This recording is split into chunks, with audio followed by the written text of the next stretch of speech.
దేవునికి మహిమ కలుగునుగాక.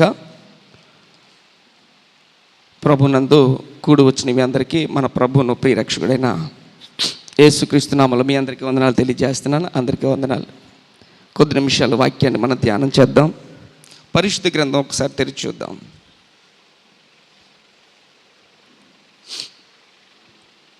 ఆదికాండము 21వ అధ్యాయము. ఆదికాండము 21వ అధ్యాయము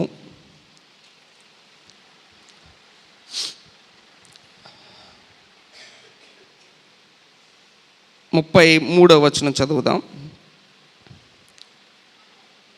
ఆదికాండము 21వ అధ్యాయము 33వ వచనం. అబ్రహాము బెయేర్షెబాలో ఒక పిచ్చుల వృక్షము నాటి అక్కడ నిత్య దేవుడైన యెహోవా పేరట ప్రార్థన చేసెను.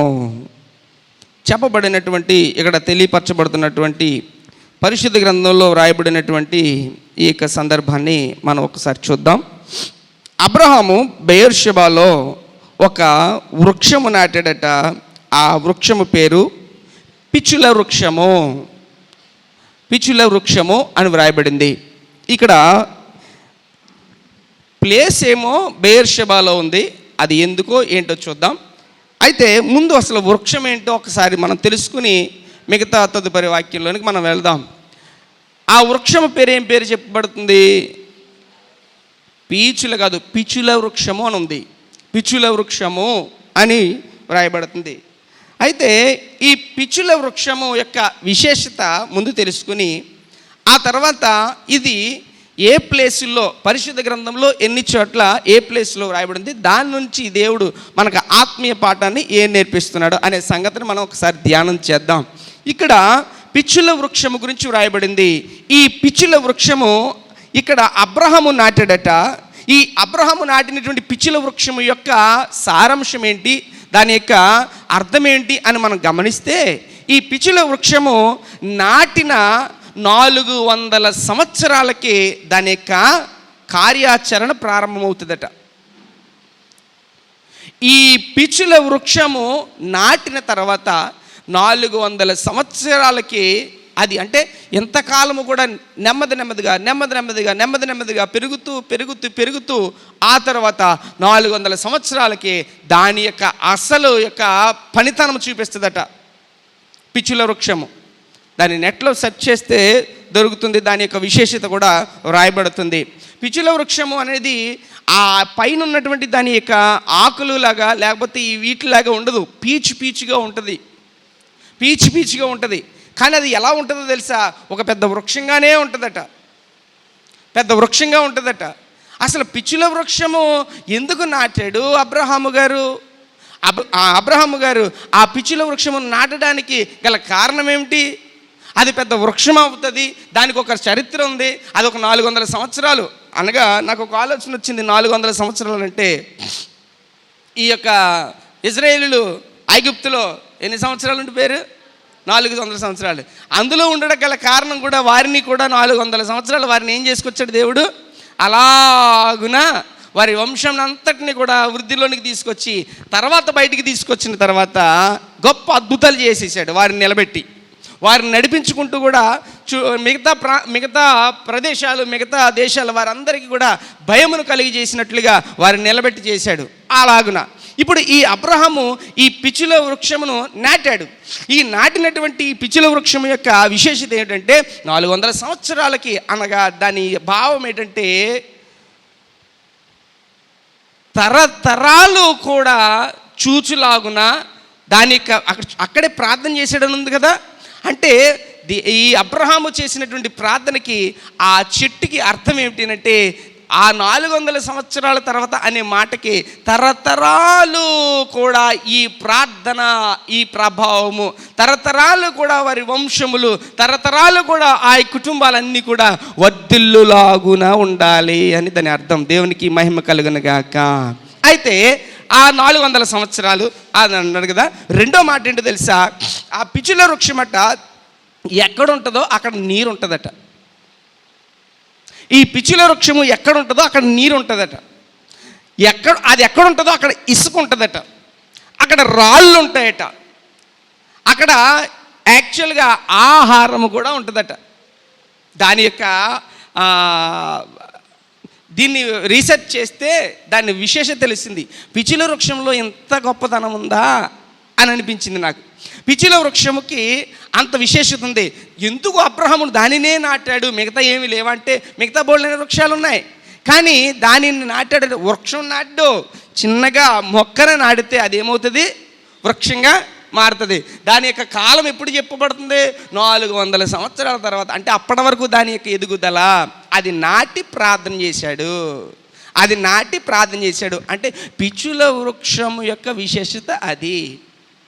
అయితే ఇది అబ్రహాం ఏం చేశాడు, దాన్ని నాటి అక్కడ ప్రార్థన చేశాడట. దేవునికి మహిమ కలుగును గాక. అది నాటి అబ్రహాము గారు ప్రార్థన చేశాడంట. ప్రార్థన చేస్తూ ఏమన్నాడు, అక్కడ నాటి నిత్య దేవుడైన యెహోవా పేరట ప్రార్థన చేశాను. నిత్య దేవుడు, నిత్యము ఉండునట్లుగా, నిత్యము కలుగునట్లుగా, నిత్యము చేయునట్లుగా. ఏమండి, నీకు 10 రూపాయలు ఇస్తే ఇప్పుడుతో నాది అయిపోతుంది 10 రూపాయలు, లేకపోతే 1 లక్ష రూపాయలు నీకు ఇస్తే 1 లక్ష రూపాయలు ఇప్పుడుతో అయిపోతుంది. కానీ ఆయన ఇచ్చేదట నిత్యము ఉండునట్లుగా ఇచ్చేవాడు. దేవునికి మహిమ కలుగునుగాక. తొట్టిలో పిండియు బుడ్డిలో నూనెయు తరగకుండా కరువు కాలం అంతా కూడా ఇది ఒక ఊరట ఊరుతూనే ఉంది. అందులో నూనె కుండల్లో నూనె ఎప్పుడు ఊరుతూనే ఉంది, వేసినంతసేపు కూడా వస్తూనే ఉంది. నీటి బొగ్గ, పుట్టించినటువంటి నీటి బొగ్గ, అక్కడ నీరు పుడుతూనే ఉంది. నిత్యము నిలిచి ఉన్న దేవుడు, నిత్య దేవుడైనటువంటి నా పేరట ఎవరు ప్రార్థన చేశారట, అబ్రహాము ప్రార్థన చేశాడు. ఎందుకు ఆ పిచ్చుల వృక్షము అక్కడ నాటి ఇక్కడ నిత్యుడైనటువంటి నిత్య దేవునికి ప్రార్థన చేశాడు అంటే, ఆయన నిత్యము అక్కడతో స్టాప్ చేసేవాడు కాదు. అనుకోవచ్చు నీ జీవితం నీకు, లేకపోతే నీ బ్రతుకు నీకు ఈ పరిస్థితులను బట్టి నీవు ఎక్కడితో అంతమైపోతున్నావు, ఎక్కడితో నా బ్రతుకు అయిపోతుంది, ఎక్కడితో నా పని అయిపోతుంది, ఎక్కడితో ఇంకా నేను చెందలేను, నా వల్ల కాదు, నేను అడుగు పెట్టలేను అని అనుకోవచ్చు. కానీ నీవు ఆరాధించే దేవుడు నిత్య దేవుడు. ఆమేన్. ఆయన నిత్య దేవుడు. ఆయన అక్కడితో స్టాప్ చేసేవాడు కాదు. ఆయన మీద ఆధారపడిన వారందరినీ కూడా ఆయన నడిపించేవాడు. అది అబ్రహాము జీవితంలో చూశాడు. అబ్రహాం అక్కడితో ఆగిపోలేదు, అబ్రహామును నడిపించుకు తీసుకెళ్ళాడు, అబ్రహామును అలాగను కూడా తీసుకెళ్ళిపోయాడు. అసలు వదలలేదు. ఎంత ఈవెనిస్తానన్నాడో, ఎంత ఆశీర్వాదం ఇస్తానన్నాడో అంత ఇచ్చే వరకు కూడా వదలలేదు. ఆయన నిత్య దేవుడు. ఈ రోజున నీవు నేను ఆరాధించేది ఆ నిత్య దేవుణ్ణే, ఆ బలమైన దేవుణ్ణే. ఆయన మనల్ని ఆపేసేవాడు కాదు, మనల్ని ముందుకు నడిపించేవాడు. అయితే ఈ అబ్రహాము ఎక్కడ నాటాడు అనంటే బెయేర్షెబాలో నాటాడు. ఎక్కడ చెప్పండి, ఎక్కడది? బెయేర్షెబాలో నాటాడు. ఇప్పుడు ఈ యొక్క పరిశుద్ధ గ్రంథంలో ఈ పిచ్చిల వృక్షము ఎన్ని చోట్ల ఉంది అని అంటే 3 చోట్ల ఉంది. ఈ 3 చోట్ల ఉన్న చోట ఏ కార్యాలు జరిగాయి, దాని యొక్క విశేషత, అక్కడ జరిగిన సందర్భాన్ని బట్టి దేవుడు మన ఆత్మీయ జీవితానికి ఏ పాఠాన్ని నేర్పిస్తున్నాడు, ఈ 3 సందర్భాల్లో ఈ పాఠాన్ని నేర్చుకుని మనము ఈరోజు ముగించుకుందాం. పరిశుద్ధ గ్రంథంలోనే ఈ యొక్క బెయేర్షెబా అనే చోట ఈ యొక్క నాటినటువంటి పిచ్చుల వృక్షము. అసలు బెయేర్షెబా అంటే అర్థం ఏమిటి? అక్కడ 1వ నెంబర్ ఉంటుంది, చదవండి. కింద ఏముంది? సాక్షార్థమైన బావి. ఇక్కడ సాక్షార్థమైనటువంటి బావి అంటే బెయేర్షెబా అనే మాటకి అర్థం ఏమిటంటే సాక్షార్థమైన బావి.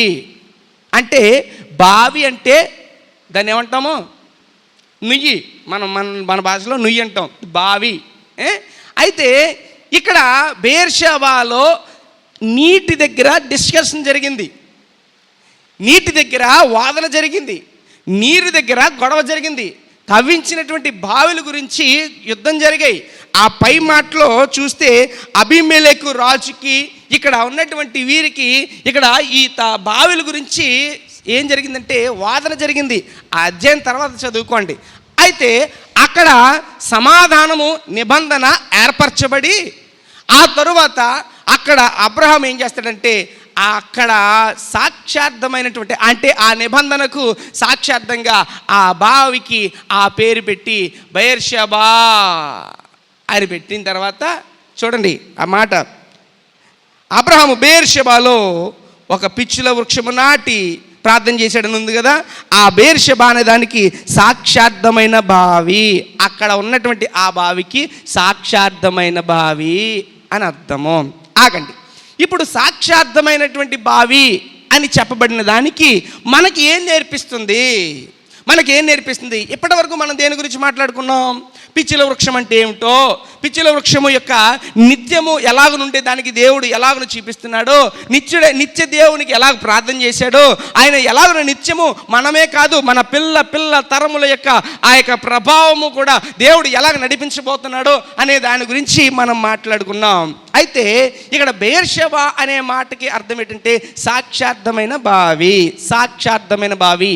ఇప్పుడు నీకు ఏం తెలియపరుస్తుంది ఆ మాట అనంటే నీ సాక్ష్యం గురించి మాట్లాడుతుంది. నీవు ప్రభు విషయంలో సాక్షార్థమైన బిడ్డగా నీవు ఉండాలని తెలియపరుస్తుంది. దేవునికి మహిమ కలుగునుగాక. నీ సాక్ష్యం గురించి మాట్లాడుతుంది, నీ సాక్ష్యం గురించి ఇది మాట్లాడుతుంది. ఈ బెయేర్షెబా నీ సాక్ష్యం గురించి తెలియపరచబడుతుంది. చూడండి, ఈ భూమి మీద బ్రతుకున్నప్పుడు ఆగండి, ఈ భూమి మీద బ్రతుకున్నప్పుడు మన శరీరం అంట ఎక్కడికి వెళ్తుందట? ఈ భూమి మీద మన శరీరం ఎక్కడికి వెళ్ళిపోతుంది?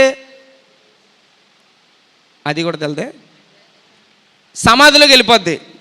మన శరీరం సమాధిలోకి వెళ్ళిపోద్ది, కానీ మన సాక్ష్యం సమాజంలోకి వెళ్తుంది.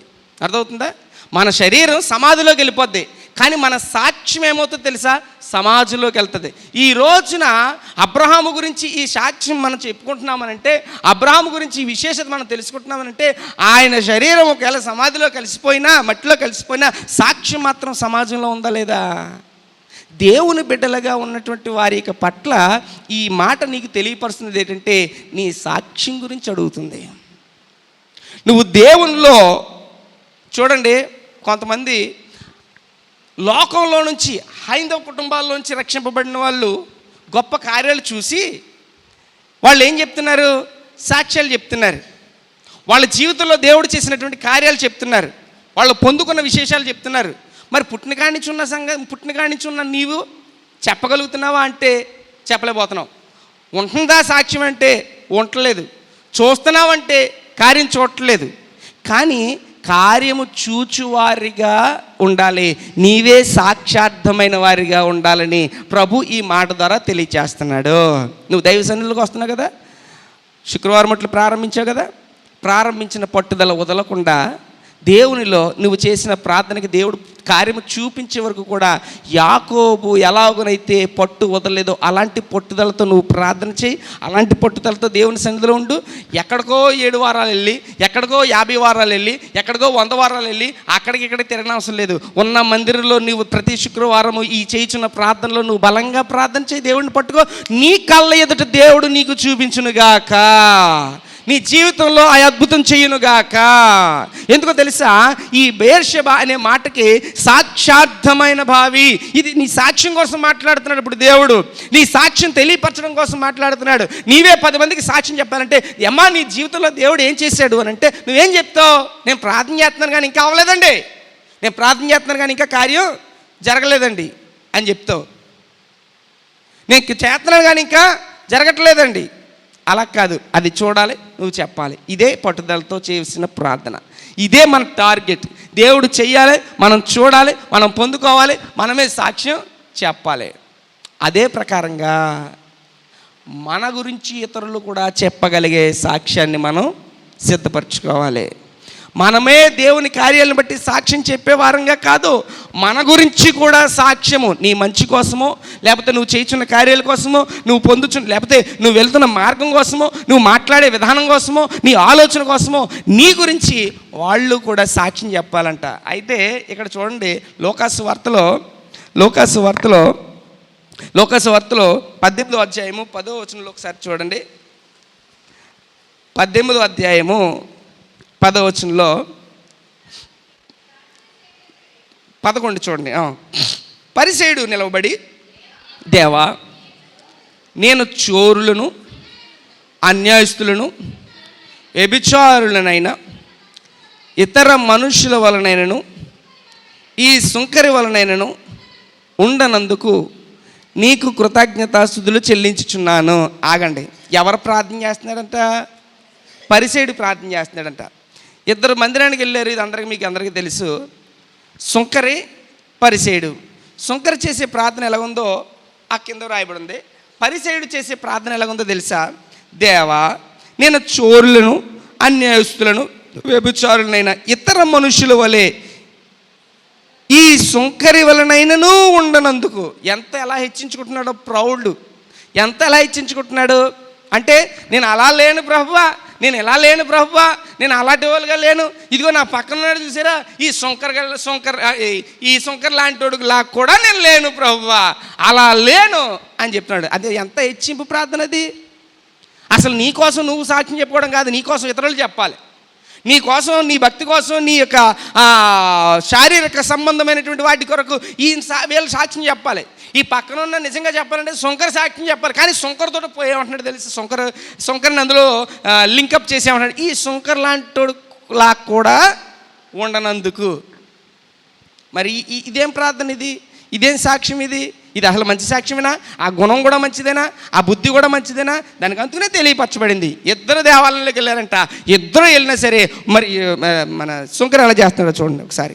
అయితే సుంకరి దూరంగా నిలుచుండి ఆకాశం వైపు కన్నులెత్తుటకై ధైర్యము చాలక రొమ్ము కొట్టుకొనుచు, దేవా, పాపినైన నన్ను కరుణించమని పలికెను. అతని కంటే ఇతడు నీతిమంతుడిగా. ఆగండి, పాపిని నన్ను కరుణించమని ఏం చేస్తున్నాడు? పరిసయ్యుడి పేరు ఎత్తాడా? పరిసయ్యుడి మాట ఎత్తాడా? ఆ పక్కోడి మాట గురించి చెప్పాడా? ప్రభువా, అలాంటోడుగా నేను లేను ప్రభువా, ఆడి గురించి ఆయన మాట ఎత్తలేదే. వచ్చిన పని చూసుకున్నాడు. వచ్చిన పని చూసుకున్నాడు. తను దేవుని దగ్గర కనుపరుచుకున్నాడు. రొమ్ము కొట్టుకొనుచు దేవుని దగ్గర ప్రాధేయపడుతూ, పాపినైనా నన్ను క్షమించే అని దేవుని దగ్గర ప్రాధేయపడ్డాడు. అంతే తప్ప ఈ టైప్ ఆఫ్ ప్రార్థన చేయలేదు. ఇది లోకానుసారమైనది. ఇది లోకులు తెలుసుకునేటట్లుగా, లోకులకి వినబడేటట్లుగా, లోకుల కోసం వాళ్ళ చెవుల్లో పడేటట్లుగా, దేవునికి వినబడేటట్లుగా కాదు, లోకుల్లో పడేటట్లుగా జరిగేది ఇది అన్నమాట. నీ సాక్ష్యం ఎలా ఉండాలి? ఇతరులు నీ గురించి చెప్పేలా ఉండాలి తప్ప నీ అంత నువ్వే డప్పు వేసుకునేలాగా ఉండకూడదు. ప్రభువు నీ పట్ల చేసిన విషయాల్లో నీవే సాక్ష్యము చెప్పుకునే విధంగా ఉండాలి. ఈ బెయేర్షెబా అనే మాటకి సాక్షార్థమైన బావి నీవే ఒక సాక్షార్థమైనటువంటి వాణిగా దేవుని ఎదుట నిలబడాలి. సమాజంలో, సంఘములో దేవుని ఎదుట నీవేమై ఉండాలో తెలుసా? గొప్ప సాక్ష్యమై ఉండాలి. అందరూ నీ కొరకు సాక్ష్యం చెప్పు విధముగా నువ్వు ఆత్మీయునిగా ఉండాలని ప్రభు ఈ మాట ద్వారా నీకు తెలియజేస్తున్నాడు. దేవునికి మహిమ కలుగునుగాక. ఇప్పుడు నువ్వు సుంకరగా ఉండాలనుకుంటున్నావో, పరిచయనిగా ప్రార్థన చేయాలనుకుంటున్నావో, నీ ప్రార్థన మనుషులు కాదు వినేది, నీ ప్రార్థన మనుషులు కాదు నీకు సహాయం చేసేది, నీ ప్రార్థన విని అందరూ కూడా భలే చేసేలే అని చెప్పడం కాదు చేసేది, నీ ప్రార్థన విని పలానా అని కాదు, డైరెక్ట్గా నీ ప్రభువే నీ ప్రార్థన వినాలి, నీ ప్రభువుకే నీ ప్రార్థన చేరాలి, నీ ప్రభువే ఆ ప్రార్థనకు ప్రతిఫలం ఇవ్వాలి, ఆయనే క్షమించాలి, ఆయనే దీవించాలి, ఆయనే ఆశీర్వదించాలి. మేలు చెయ్యివాడు ఆయన తప్ప ఇంకెవరు కాదు. అందుచేత మనము చేసే ప్రార్థన సుంకరి వలె, దేవా నన్ను క్షమించు, నా ప్రతి విధమైన నా చూపులో కానీ, మార్గంలో కానీ, నడవడికలో కానీ, ఎందులో అయినా సరే తప్పిదములు ఉంటే క్షమించి నన్ను ఎలాగో నీ చిత్త ప్రకారం నడిపించాలనుకుంటున్నావో నా జీవితాన్ని నీకు అప్పగిస్తున్నాను, నువ్వు నడిపించు అని ఆయన ఎదుట అప్పగించుకోగలిగితే నిన్ను ఒక సాక్ష్యంగా నిలబెడతాడు. నీ కొరకు అందరూ సాక్ష్యము చెప్పువారిగా చేస్తాడు. అలాంటి గొప్ప కార్యములు చేస్తాడు. పరిస్థితులు చాలా విపరీతమైనటువంటి, భయంకరమైనటువంటి పరిస్థితులు సంభవించే అవే జరుగుతున్నాయి. ఇందులోంచి దేవుడు లేపాలి అని అంటే నీ ప్రార్థన మనుషులు వినేలాగా కాదు, లేకపోతే నీ ప్రార్థన మనుషులు చెవిలో పడేలాగాని కాదు. నీ ప్రార్థన ఎలా చేస్తున్నావో మనుషులు చెవిలో పడి వారు నీ గురించి చెప్పుకునేలా కాదు. అది కాదు కావాల్సింది. ఎవరో నీకు కార్యం జరగాలి అని అంటే ఆయనే వినాలి, నీ పట్ల అద్భుతం జరగాలంటే ఆయనే చూడాలి, అంతే తప్ప నేను చూసినా నువ్వు చూసినా ఎవరు చూసినా ఏ పనులు జరగవు. ఆయన చూస్తే పనులు జరుగుతాయి, లేకపోతే ఏ పనులు జరగవు. అంటే మనము పైన వేషధారణ కాదు, లోపల ఆంతర్యంలో ఆత్మీయత కలిగిన వారంగా ఆయనను మహిమపరిచేలా ఉంటే దేవుడు మన పట్ల అద్భుతం చేస్తాడు. హల్లెలూయా. నీలో వచ్చినటువంటి ఆ ఆత్మీయ నడిపింపుని ఆపుకోవద్దు, మూసేయొద్దు, కప్పెట్టేయద్దు. నీ ఆత్మీయ నడిపింపులో నువ్వు బలపడుతూ ప్రార్థన చేయవాడిగా ఉండి, దేవుని కార్యములు చూచువాడిగా ఉండి, నీవే గొప్ప సాక్షార్థమైన వానిగా ఉండాలని ప్రభు వాక్యానికి హెచ్చరిస్తుంది. దేవునికి స్తోత్రం కలుగునుగాక. రెండవ మాటగా పరిశుద్ధ గ్రంథ లేఖనాల్లో రెండవ మాటగా మొదటి సమూయేలు గ్రంథము 22వ అధ్యాయము తీయండి. మొదటి సమూయేలు గ్రంథము 22వ అధ్యాయము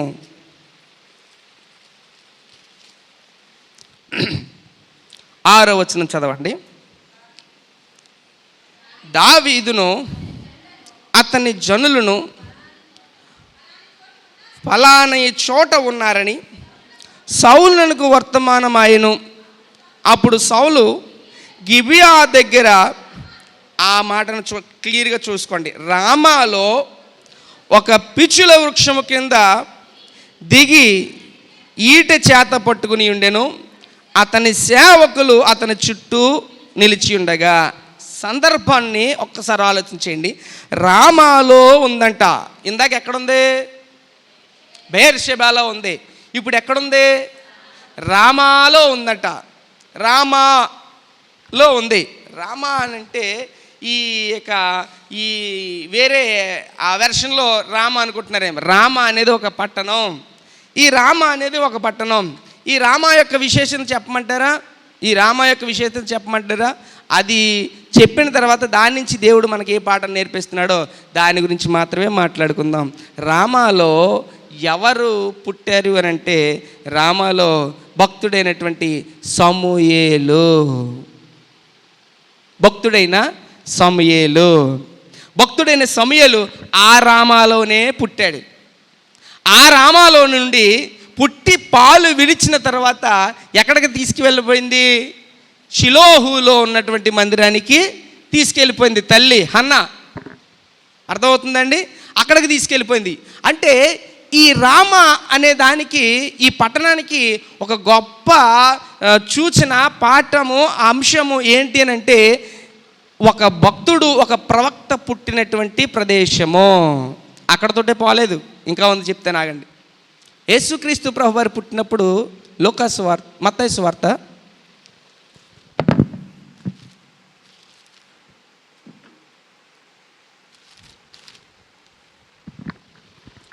సువార్త 2వ అధ్యాయము 17వ వచనం చదవండి.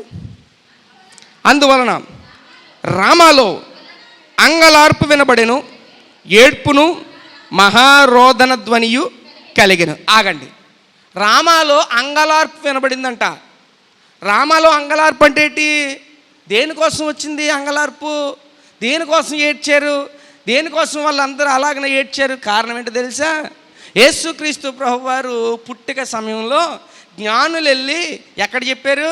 హేరోదు దగ్గర చెప్పారు.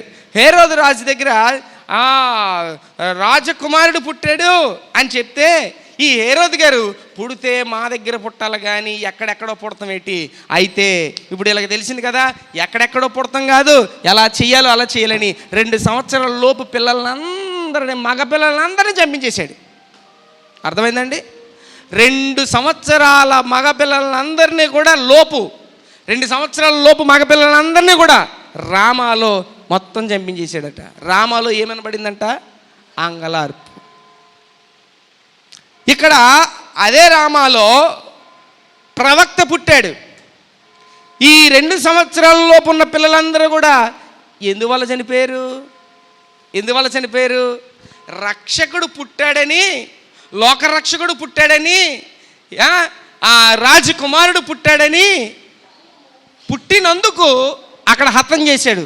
ఇప్పుడు ఈ ప్రాణార్పణ, ఈ యొక్క త్యాగము, ఈ మరణము దేని కొరకు? యేసుక్రీస్తు ప్రభువారి త్యాగం. 2 సంవత్సరాల లోపు పిల్లలు చనిపోయారంటే త్యాగం. ఆ సమయంలో ఉన్న పిల్లలందరూ, మగ పిల్లలందరినీ చంపించేశాడు. అధ్యాయం చదువుకుంటే తెలుస్తుంది. రామాలో పిచ్చుల వృక్షము నాటబడింది. ఆ పిచ్చుల వృక్షము క్రింద జరిగినట్టే ఆ రామలో పిచ్చుల వృక్షము ఉంది. ఈ రామ అనేది దేనికి సూచనగా ఉందంటే ఆత్మీయ ఎదుగుదలకు సూచనగా కనబడుతుంది. దేవునికి స్తోత్రం కలుగును గాక. ఈ రామాలో ఎవరు పుట్టారు? సమూయేలు, భక్తుడైనటువంటి సమూయేలు ప్రవక్త పుట్టాడు. పుట్టినటువంటి ఈ ప్రవక్త మామూలుగా ఉన్నాడా? షిలోహులో మందిరములో తను దేవునికి దర్శనం మేరకు దేవుడు మాట్లాడి ఆ నడిపింపులో ఏమయ్యాడో తెలుసా? గొప్ప ప్రవక్తగా, రాజులను కూడా శాసించేవాడిగా అయిపోయాడు. ఎవరో అంటే ఒక ఆత్మీయుడు పుట్టినటువంటి ప్రదేశము. ఈ పిచ్చుల వృక్షం ఎక్కడుంది? రామాలో ఉంది. ఆ రామాను బట్టి నీకు తెలియపరుస్తున్న మాట ఏంటో తెలుసా? నీ ఆత్మీయ జీవితము ఏమవ్వాలో తెలుసా? అది ఎంతవరకు వెళ్ళాలంటే మామూలుగా కాదు. ఈ మొదటి సమూయేలు గ్రంథంలోనే 25 మొదటి నుంచా? రైట్. సమూయేలు మృతి పొందగా ఇశ్రాయేలీయులందరూ కూడుకొని అతని చనిపోయినని ప్రలాపించుచు రామాలోనున్న అతని ఇంటి నివేశములో అతన్ని సమాధి చేసిన తర్వాత దావీదు లేచి పారాను అరణ్యమునకు వెళ్ళెను. అర్థమైందప్పుడు అతని ఇల్లు ఎక్కడా? రామాలో అతను పుట్టాడు. అయితే షిలోహులో అక్కడ ఉంటూ తన యొక్క భక్తిని, అదేవిధంగా తన యొక్క ప్రవచనములను, లేకపోతే దేవుడు ఎక్కడికి పంపిస్తే అక్కడికి వెళ్ళి చేసినటువంటి కార్యములే కాకుండా తన చనిపోయిన తర్వాత మళ్ళీ తిరిగి ఎక్కడ కప్పెట్టారు? అదనమాట. చాలామంది చనిపోయిన తర్వాత ఎక్కడ చనిపోయినా సరే, ఏ దేశంలో చనిపోయినా సరే మళ్ళీ తీసుకొచ్చి ఉన్న ఊర్లో కప్పెడితే కారణం ఇదే. అర్థమైందండి? ఉన్న ఊర్లో ఇంటి నివేశము అని అన్నాడు కదా. అంటే ఇంటి దగ్గర ఇంటి నివేశం అని అంటే ఇంటి పరిసర ప్రాంతాల్లో కప్పెట్టుకుంటారు కొంతమంది. కొంచెం డబ్బులు ఉన్నవాళ్ళు, స్థలం ఉన్నవాళ్ళు ఏం చేస్తారంటే ఆ పక్కన ఈ పక్కన వాళ్ళ చెల్లునే కప్పెట్టుకుంటారు. మనకి ఏంటంటే ఇంక మరి సమాధులు ఉన్నాయి కనుక అక్కడ కప్పెట్టు. మన ఊరిలోనే మరి కప్పెడుతూ ఉంటారు. ఇక్కడ రామాలో పుట్టాడు. రామాలోనే మళ్ళీ పాతి పెట్టబడ్డాడు. ఎవరో? భక్తుడైనటువంటి సమూయేలు. యేసుక్రీస్తు ప్రభు వారి కొరకు త్యాగం చేసినటువంటి ఈ 2 సంవత్సరాల లోపు పిల్లలు. అంటే ఇది రామాలో అనే మాట మనకి ఏం సూచిస్తుంది అంటే ఆత్మీయత కొరకు, ఆత్మీయ ఎదుగుదల కొరకు మాత్రమే సూచిస్తుంది. నీతో దేవుడు మాట్లాడుతున్నాడు. ఏంటో తెలుసా? నువ్వు పుట్టిన ఊర్లోనే, నువ్వు ఉన్న ఊర్లోనే నువ్వేం సంపాదించుకోవాలి? సాక్ష్యము సంపాదించుకోవాలి. నీ ఆత్మీయ ఎదుగుదల కూడా ఎదిగై ఉండాలి. ఎక్కడే చనిపోతావు నువ్వు? ఎక్కడే పుట్టావు? ఎక్కడే చనిపోతావు? లేకపోతే ఏదో ఊర్లో పుట్టావు, ఇది అత్తగారి ఇల్లు అనుకో. అత్తగారు ఎవరైనా అత్తగారి ఊర్లోనే కప్పెడతారు తప్ప మళ్ళీ అమ్మగారి ఇంటికి తీసుకెళ్ళి నిన్ను కప్పెట్టరు. అత్తగారి ఊర్లోనే. కానీ నీ ఆత్మీయ ఎదుగుదల ఎలాగున్నదో, ఒక ప్రవక్త ఎదిగినట్లుగా, ఒక ప్రవచించేవారు ఎదిగినట్లుగా, ఒక ఆత్మీయ జీవితాన్ని నీ జీవితంలో ఎదిగేవారిగా ఉండాలని ప్రభు ఈ వాక్యం చేత తెలియపరుస్తున్నాడు. మొట్టమొదటిది ఏంటి? సాక్షార్థమైనటువంటి జీవితము. రెండవది ఏంటి? ఆత్మీయ ఎదుగుదల. రామ ఆత్మీయతకు, ఆత్మీయ ఎదుగుదలకు ఏం చేస్తుందట? సూచిస్తుంది. నిన్ను అదే అంటున్నాడు. ఎందుకు? అక్కడ పిచ్చుల వృక్షం ఉంది. ఆ పిచ్చుల వృక్షము దేనికి సాదృశ్యం? నీవు నిత్యము నిలుచువాడిగా ఉండాలి అని అంటే ఇక్కడ సాక్ష్యం ఉండాలి, నీ పేరు ఉండాలి, దేవుని కార్యాలు ఉండాలి. అదే ప్రకారంగా ఆత్మీయ ఎదుగుదల కూడా ఉండాలి. ఈ పిచ్చుల వృక్షము యొక్క నిత్యత్వమును గురించి, ఆ నిత్య దేవునికి చేసిన ప్రార్థన, ఆ దీవెన, ఆ ఆశీర్వాదము తరతరములు నీకుండులాగున ఉండాలి అని అంటే నీవు ఆత్మీయ ఎదుగుదల కలిగిన వాడుగా ఉండాలి. ఆత్మ లేనివాడు నావాడు కాడు. ఆత్మ లేనివాడు ప్రభు సన్నిధికి వెళ్ళాడు. వాడు నిత్యము ఉండలేడు. ఆత్మీయత కలిగిన వాడు నిత్యము ఉంటాడు. నిత్య దేవుని దగ్గర నిత్యము ఉంటాడు. భూమి మీద ఉన్నంత కాలం కూడా నీకు కరువు అనేది కానీ, నీకు లోటు అనేది కానీ, నీకు ఏది కూడా తక్కువ అనేది కానీ లేకుండా చూచుకునేవాడు ఆయన ఒక్కడు మాత్రమే. నీవును నీ పిల్లలను కూడా ఏం చేస్తాడో తెలుసా? భిక్షమెత్తుకునే వారిగా చేయడు, నీవే 10 మందికి పెట్టేవారిగా చేసే దేవుడు మన దేవుడు. దేవునికి మహిమ కలుగును గాక.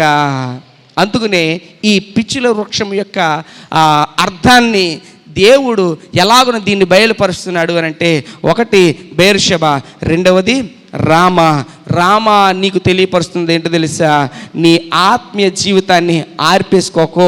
ఆత్మీయ జీవితాన్ని ఉన్న చోటన బలాభివృద్ధి పొందినట్లుగా, బలవంతునిగా ఉండినట్లుగా, నీవే 10 మందికి చెప్పువానిగా, నీవే 10 మందిని మందిరమునకు నడిపించేవాడిగా, నీవే ఆత్మీయమైనటువంటి అనుభవాలు పొందుకునేవాడిగా నువ్వు ఎదగాలని ప్రభు వాక్యము నీకు తెలియజేస్తుంది. నెంబర్ 3, మూడవది ఇంకొకటి ఎక్కడుందో చూద్దాం. పరిశుద్ధ గ్రంథంలో మూడవది ఎక్కడుందో చూద్దాం. మొదటి సమూయేలు గ్రంథంలోనే 31వ అధ్యాయము. మొదటి సమూయేలు గ్రంథం 31వ అధ్యాయము 12వ వచనం నుండి చదువుదాం. మొదటి సమూయేలు గ్రంథం 31వ అధ్యాయం 12, 13. బలశాలులందరూ లేచి రాత్రి అంతా నడిచి సౌలు మొండెమును అతని కుమారుల కళేబరములను బెత్సాను పట్టణపు గోడ మీద నుండి దించి యాబేషునకు తిరిగి వచ్చి వాటిని దహనము చేసి వాటి శల్యములను తీసి యాబేషులోని పిచ్చుల వృక్షము క్రింద పాతిపెట్టి 7 దినములు ఉపవాసముండిరి. రాసుకున్న వాళ్ళు రాసుకోండి. ఈ విషయాలను మాత్రం చాలా జాగ్రత్తగా ఆలోచించేయండి. యాబేషులో పిచ్చుల వృక్షం ఉంది. ఆ పిచ్చుల వృక్షము కింద పాతి పెట్టారంట. ఎవరివి?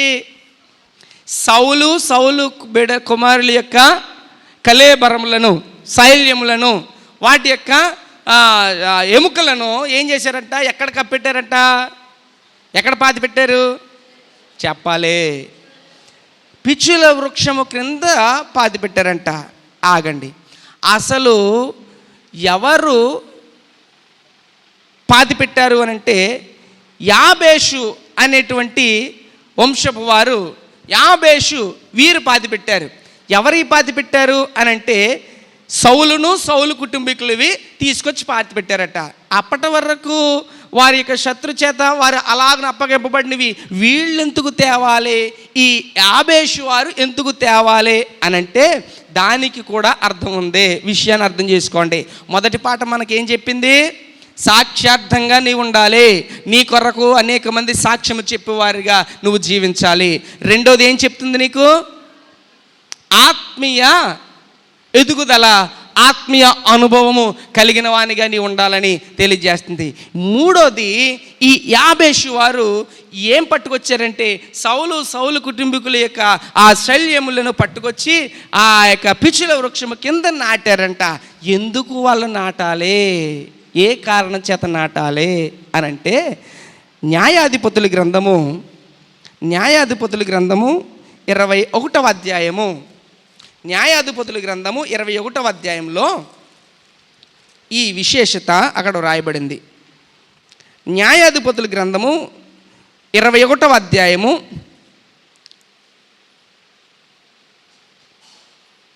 10వ వచనం నుంచి చదవండి. కాబట్టి సమాజపు వారు పంపించి, మీరు పోయి స్త్రీలనేమి పిల్లలనేమి యాబేష్గిలాదు నివాసులందరినీ కత్తివాతను హతము చెయ్యుడి.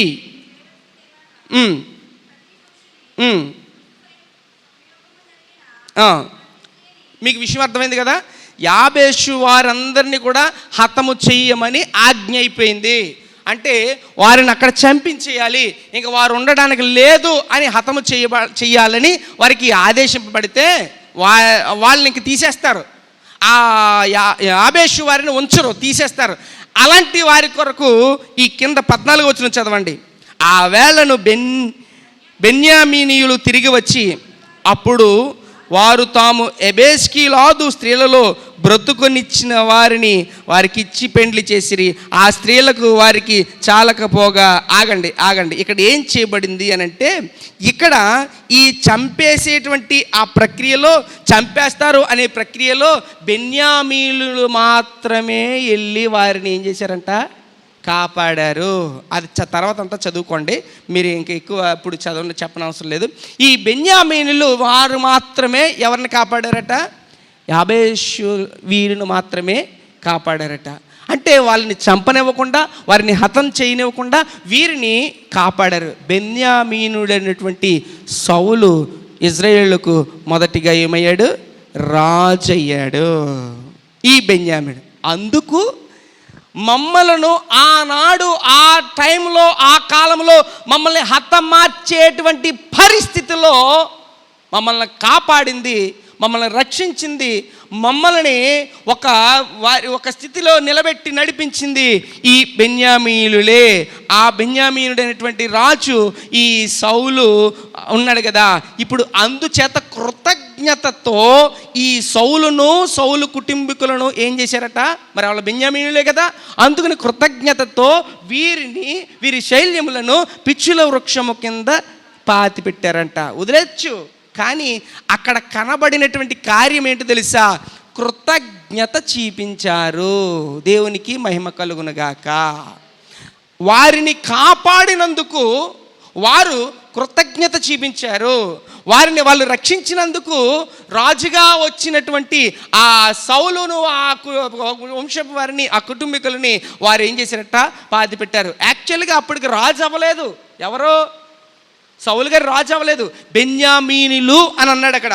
ఆ బెన్యామీనులలో నుండి వచ్చినటువంటి రాజు కనుక ఆ రాజుకి ఆ గౌరవాన్ని వారు తర్వాత ఆ యాబేషు వారు ఆ విలువను చూపించారు, ఆ కృతజ్ఞత చూపించారు. ఈ మూడో పాఠం నీకు నేర్పించేది ఏంటో తెలుసా? ఈ పిచ్చుల వృక్షము ఎక్కడుందే? యాబేషులో ఉంది. ఆ యాబేషు వారు ఏం చేశారు? సౌలు కుటుంబీకుల యొక్క వారి యొక్క శల్యములను ఆ వృక్షము కింద పాతి పెట్టారు. ఇక్కడ చూడండి, వారు ఆ క్రియ చేయడానికి గల కారణం ఏంటో తెలుసా? కేవలము కృతజ్ఞత చూపించారు. ఆనాడు మమ్మల్ని కాపాడారు, ఆ రోజున మమ్మల్ని రక్షించారు, ఆ రోజున మమ్మల్ని బ్రతకనిచ్చారు, అందుచేత కృతజ్ఞత చూపించారు. ఈ పాఠం నీకు నేర్పిస్తున్నది ఏంటో తెలుసా? నీవు కృతజ్ఞత కలిగి జీవించు అని నేర్పిస్తుంది. కృతజ్ఞత కలిగి జీవించు. దేవుడు నీ పట్ల ఎన్నో మేలు చేస్తున్నాడు. దేవుడు నీ పట్ల ఎన్నో కార్యాలు చేస్తున్నాడు. ఈ రోజున కరోనాలో కూడా లెగిసిపోకుండా ఇలా కూర్చోబెట్టాడంటే అది దేవుని యొక్క కృప. నువ్వు కృతజ్ఞత కలిగి జీవించాలి. అంతము వరకు కృతజ్ఞత కలిగి జీవించడమే నీ పని. కృతజ్ఞత నేర్పిస్తుంది. మొట్టమొదటిది ఏమి చెప్తుంది? నువ్వు పొందుకుని దేవునికి సాక్షిగా నిలబడు, అనేక మంది చేత సాక్ష్యం పొందుకో. రెండోది ఏం చెప్తుంది? ఆత్మీయతలో నువ్వు ఎలా ఎదగాలో తెలియచేస్తుంది. నువ్వు ఆత్మీయ ఎదుగుదల కలిగిన వాడుగా, ఉన్న స్థలములో, ఉన్న ఊరిలో, ఉన్న ప్లేస్లో నీ ఆత్మీయతను కనుపరుచుకున్న వాడిగా, నువ్వు ఆత్మీయతను కలిగిన వాడిగానే నువ్వు బ్రతికి చనిపోవాలి తప్ప ఇక మళ్ళీ వేరే ఒక మారు మాట లేనే లేదు. ఇది రెండోది నేర్పిస్తుంది. మూడోది ఏం చేస్తుంది తెలుసా? నువ్వు పొందిన మేలును బట్టి, నువ్వు పొందుకున్నటువంటి క్రియలను బట్టి, నిన్ను దేవుడు ఎలా లేపాడో, ఎలా నిలబెట్టాడో, ఏ పరిస్థితుల నుంచి లేపాడో దాన్ని బట్టి నువ్వు కృతజ్ఞత కలిగి జీవించు. కృతజ్ఞత లేనోడు కుక్కతో సమానం. కుక్క ఇంకా విశ్వాసం చూపించదని అంటారు, ఇది ఇంకా పిచ్చి కుక్క అనమాట. కృతజ్ఞత లేనోడు పిచ్చి కుక్కతో సమానం అనమాట. అంటే ఎన్ని చేసినా, దేవుడు ఎన్ని మార్లు చేసినా తిరిగి మళ్ళీ కృతజ్ఞత కలిగి జీవించరు అలాంటి వాళ్ళు. ఎన్ని చేసినా సరే దులుపుకుంటూ పోతారు. ఎన్ని చేసినా సరే చేశారు కదా అయిపోయింది అని పోతూ ఉంటుంటారు. ఇలా చేస్తారు. చెప్తున్నాను ఇంకొక మాట, సమాజంలో కూడా కొంతమందికి కృతజ్ఞతతో చేసిన దానికి ఆ కృతజ్ఞత విలువ కూడా చూపించరు. దేవుని బిడ్డలైనటువంటి వారు, భక్తులైనటువంటి వారు కృతజ్ఞత కలిగి జీవించాలి. ఎదుటి వారి పట్ల జీవించాలి, అదేవిధంగా దేవుని పట్ల జీవించాలి. కృతజ్ఞత లేని వారిగా కాదు, కృతజ్ఞత కలిగిన వారిగా థ్యాంక్స్ గివింగ్ చేయొచ్చు, వారికి ధన్యవాదములు చేయొచ్చు, వారి పట్ల కృతజ్ఞతగా జీవించగలగాలి. కృతజ్ఞత లేని వారిగా ఉంటే మాత్రం అది క్రైస్తవ జీవితానికి, ఆత్మీయతకు లేదు. దైవ సేవకుని చేత కూడా చాలామంది చాలా మేలులు పొందిన వాళ్ళు ఉన్నారు. గతించినటువంటి ఎప్పటి నుంచో, నా చిన్నప్పటి నుంచి చూసిన కాడి నుంచి కూడా దైవ సేవకుని దగ్గర కూడా మేలు పొందిన వాళ్ళు ఉన్నారు. పాస్టర్ గారే చాలా విషయాల్లో చాలా సహకారం చేసి, వైద్యం పట్ల, లేకపోతే వారి సలహాల పట్ల, వారి కుటుంబాల పట్ల, లేకపోతే ఆర్థికమైన పరిస్థితుల పట్ల కొన్ని విషయాల్లో ఎన్నో నిలబెట్టి చేశాడు. కృతజ్ఞత లేదు కొంతమందికి కృతజ్ఞత లేదు. అసలు పాస్టర్ గారు అంటే ప్రేమ లేకుండా పోయింది చాలామందికి. మీకు కాదు, మీరు మంచోళ్ళు, మీకు ఉండబట్టే మీరు ఈ మందిరంలో ఉన్నారు. మీకు కాదు, కొంతమంది ఉన్నారు ఎంత చేసినా అవి జ్ఞాపకం రావు, వాళ్ళ కృతజ్ఞత ఉండదు. మేలులు పొందుకొని కాకిలాగా లేకపోతే ఏదో రకంగా పక్షులకి ఎగిరిపోవడమే తప్ప రెక్కలు వచ్చిన వాళ్ళు ఎగిరిపోతాం. అంటే ఆ ఊబులోంచి లేపాం కదా, ఆ ఊబులోంచి పైకి లాగారు కదా, ఆ ఊబులోంచి పైకి తీసుకొచ్చారు కదా, అందులోంచి తీసుకొచ్చిన తర్వాత ఇంకంతే మాకు రెక్కలు వచ్చినాయి వెళ్ళిపోయాం. కృతజ్ఞత లేదు, కృతజ్ఞత లేదు. సంఘాల్లో మారిపోయేటువంటి పరిస్థితులు కూడా కృతజ్ఞత లేని పరిస్థితులే. నీకు ఈ రోజున ఇక్కడ స్థానిక దైవ సేవకుడు కూడా నీకు నచ్చట్లేదు, ఇష్టం లేదు అని అంటే నీకు కృతజ్ఞత లేదు. వీడియో కూడా రికార్డింగ్ అవుతుంది, కృతజ్ఞత లేదు. నీకు ఈ సేవకుడు ఇష్టం లేదు అని ఇష్టం లేకే కదా నువ్వు వెళ్ళావు అని అంటే నీకు కృతజ్ఞత లేదు. ఎంతకాలం చేసింది నీకు కృతజ్ఞత లేదు, ఎంతకాలం చేసిన దానికి నీకేం లేదు, కృతజ్ఞత లేదు. కృతజ్ఞత లేని ఇంకో మాట చెప్పనా, ఎక్కడెక్కడికి తిరిగినా ఎన్ని చోట్లకి తిరిగినా తిరిగి మళ్ళీ ఇక్కడే ఉండవలసిన పరిస్థితి. ఎందుకు మాట చెప్తున్నాను తెలుసా, నేను ఎవడో పట్టించుకోడు. ఇంకో మాట చెప్తున్నాను, దీన్ని ఇంకొక వివరంగా చాలా నాళ్ళ నుంచి ఈ మాట నా మనసులో మెదులుతూనే ఉంది, కానీ నేను ఎప్పుడు ఈ డైలాగ్ వదలలేదు. దీన్ని ఒక పోలిక ఉంది, ఆ పోలిక చెప్పనా. కట్టుకున్న భార్య భర్త, ఇద్దరు భార్య భర్తలో జీవిస్తున్నారు. భర్త మీద ప్రేమ పోయినప్పుడు భార్య ఏం చేస్తుంది, తిరుగుతుంది. తర్వాత ఎవడో మోజుగా కనబడ్డాడని చెప్పి ఆడి చుట్టూ ఈడి చుట్టూ తిరిగితే తర్వాత అన్నీ తిరిగిన తర్వాత మోజు అయిపోయిన తర్వాత చివరికి దిక్కు దివానం ఎవరో, భర్తే తప్ప ఎవడో ఉండడో, ఎవడో కనబడ్డో. ఎందుకో తెలుసా, వాడు నిన్ను ఎలా ఉపయోగించుకోవాలో అలా ఉపయోగించుకుంటాడు, నేను ఎలా వాడుకోవాలో అలా వాడుకుంటాడు, ఎలాగ చెయ్యాలో అలా చేస్తాడు. నీకు రోగం వచ్చినా, నీకు జబ్బు వచ్చినా, నీకు తెగులు వచ్చినా సరే వదిలేసిపోతాడు తప్ప నేను ఎవడో పట్టించుకోవడం. అసలు నువ్వే తెల్లదాడికి సంబంధమే లేదండి. కొన్ని రోజులు ఈలోగా బతుకు నాశనం చేసుకుంటావు. యజమాని దగ్గర భర్త దగ్గర నమ్మకాన్ని పోగొట్టుకుంటావు. ఈ భర్త దగ్గర నమ్మకాన్ని పోగొట్టుకుని నాశనం చేసుకుని ఏం పాడు చేసుకుని తర్వాత నీ మీద ఉన్నటువంటి ప్రేమను చచ్చిపోయేలాగా చేసుకుంటావు. ఎందుకు ఈ సందర్భం చెప్పానో తెలుసా, నేను శారీరక సంబంధమైన గురించి మాట్లాడలేదు, సంఘము కొరకు, సంఘ బిడ్డల కొరకు మాట్లాడుతున్నాను. నీ సేవకుడు నిన్ను పెంచినప్పుడు, నీ సేవకుడు నిన్ను బలపరిచినప్పుడు, నీ సేవకుడు నిన్ను నడిపిస్తున్నప్పుడు, ఆత్మీయంగా నడిపిస్తున్నప్పుడు నీ ప్రేమ ఏమైపోతుంది? నీ ప్రేమ వేరే వాటి మీద ఉంటుందా, వేరే మాటల మీద ఉంటుందా? నీ సేవకుడు నీకు ఇన్ని విషయాల్లో, నీ కార్యక్రమాల్లో, నీకున్న ప్రతి పరిస్థితుల్లో, నీకు అన్ని విషయాల్లో నిన్ను నడిపించి నిన్ను అన్ని చేసి నీ చేత కృతజ్ఞత ఎక్కడా? కృతజ్ఞత దేవుని బిడ్డలకు ఉండవలసింది కృతజ్ఞత. ఎవరైనా సరే, ఈవెన్ నేనైనా సరే, నన్ను కని పెంచిన నా తల్లిదండ్రుల పట్ల నేను కృతజ్ఞత చచ్చిపోయే వరకు లేకపోతే నేను కొడుకునే కాదు, ఒక మూర్ఖుడిని అనుకోవాలి. ఒక వివాహం చేసుకున్న తర్వాత భర్త పట్ల అలాగ లేకపోతే మూర్ఖురాల్లాగా ఉంటుంది.